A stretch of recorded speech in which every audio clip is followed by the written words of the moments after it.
The salvage yard stretched across 17 kilometers of rust-colored dust on Kepler 442b's northern continent. Corey Mitchell wiped the sweat from his brow as his exosuit's cooling system struggled against the planet's dense atmosphere. Another day of sorting through discarded ship parts, broken drones, and the occasional piece of Xenotech that might fetch a decent price at the trading post. His scanner beeped.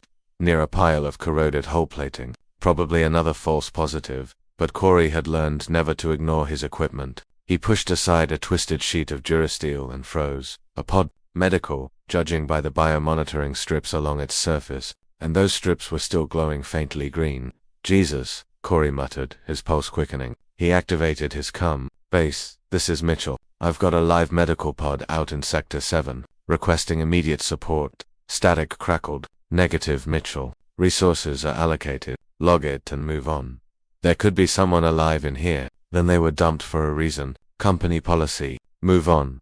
Corey stared at the device, then at the pod. The green lights pulsed weakly, like a dying heartbeat. He made his decision in less than a second. His exosuit's enhanced strength made lifting the pod manageable, though it still weighed nearly 200 kilograms. Corey hauled it back to his shelter, a converted cargo container that barely qualified as living quarters. Once inside, he initiated the pod's manual release sequence. The lid hissed open, releasing a cloud of cryogenic vapor. As it cleared, Corey's breath caught. She couldn't have been more than 60 centimeters tall. Her skin was a pale blue-gray with darker striations running along her limbs. Four-fingered hands lay motionless at her sides. Her face was humanoid enough to read large, eyes closed, delicate features frozen in an expression that might have been fear or pain. Two small antennae protruded from her forehead, drooping lifelessly. The species was called Valneri, Corey remembered from his xenobiology briefings. They rarely left their homeworld in the Andromeda sector. What was one doing here, discarded like garbage? His medical scanner provided grim answers. Complete neural paralysis from the waist down, severe malnutrition, multiple healed fractures suggesting long-term abuse. The pod's records were corrupted, but fragmentary data suggested she'd been cargo on a passenger liner property, not a person. Mary, Corey read from the pod's designation plate. Not even a proper name, just an identification tag. Okay, Mary, let's see what we can do.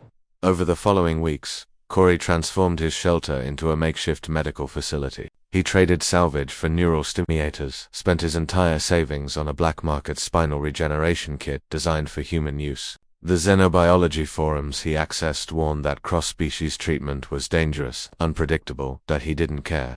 Mary regained consciousness on day 12. Her eyes brilliant amber with vertical pupils snapped open in panic. She tried to move, failed, and emitted a high-pitched trill of distress.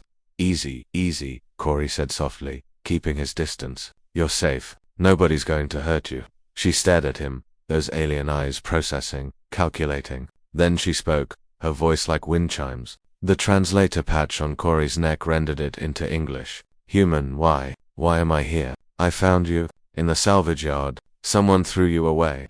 Her antennae drooped further. I am broken. Useless. It is... logical. No, Corey said firmly. It's not logical. It's cruel. And we're going to fix it. The Valneri's neural structure was radically different from humans, but not incompatible with the regeneration technology. Corey worked 18-hour days, learning xenoneurology through trial and error. Mary watched him with growing curiosity, then with something that might have been hope. Why do you do this? She asked one night as he calibrated the neural interface for her lower spine. I am not your species. I have no value. Corey looked up from his work. That's where you're wrong. Every sentient being has value. That's what makes us different from the people who threw you away. Humanity is known for many things, Mary said quietly. Compassion is rarely mentioned among them, then maybe it should be. The breakthrough came on day 5. Mary's right leg twitched. Then her left. Within hours she was flexing her toes, tears streaming down her face as sensation returned to her paralyzed body. I can feel, she whispered. I can feel. 3 months after finding her, Corey watched as Mary took her first steps. She was unsteady, her muscles atrophied from years of paralysis, but she was walking. Her antennae stood straight up in what his research indicated was Valneri joy. Where will you go? Corey asked. Mary turned to him. Where will we go? I have nobody. My high family sold me when I became damaged, but you gave me hope when I had none. If you permit, I would stay with you. Corey felt something warm in his chest. I'd like that. But you should know the company will eventually find out I kept you. There might be trouble, and we face it together, Mary said. She held out her small four-fingered hand. You taught me something, Corey Mitchell. You taught me that being discarded does not mean being worthless. That paralysis is not the end. That hope exists, even in the darkest places. He took her hand carefully. And you taught me something too, that doing the right thing is always worth the risk.